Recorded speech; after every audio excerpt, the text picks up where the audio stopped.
Dans le cosplay, il y a une grosse part de ce qu'on appelle le roleplay. C'est vraiment incarner, interpréter un personnage comme si vous étiez un acteur de cinéma ou au théâtre, quelque chose comme ça.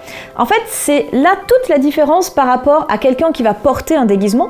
Dans le cosplay, il y a vraiment cette partie acting qui est très importante. Le cosplay m'a énormément apporté en termes de mentalité, de confiance en moi.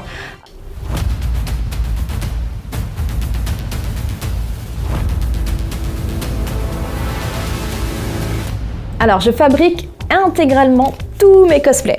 Donc ça va des chaussures, au pantalon qu'il y a ici, à la veste, au corset, à la perruque, au chapeau, au pistolet, tout ce que vous voyez ici. Quand j'ai démarré le cosplay, qu'est-ce que j'ai dû apprendre à faire? La couture, que ce soit sur n'importe quel type de tissu, que ce soit des cuirs, des dentelles, des corsages, des choses comme ça, de la broderie. Forcément, quand vous avez des petits détails, des petites pièces pour avoir des finitions, des choses comme ça. Il y a le travail de tout ce qui est mousse. Donc ça, c'est quand vous avez des énormes armures volumineuses, quand vous devez sculpter à l'intérieur. Ensuite, j'ai dû apprendre à faire de la cotte de maille avec des anneaux, de la cotte de maille avec des écailles.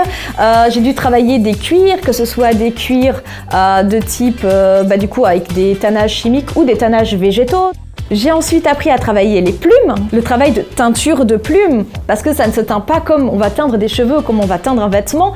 L'électronique, dans plusieurs domaines. Il y a d'un côté tout ce qui est lumière, mais il y a aussi le côté motorisation.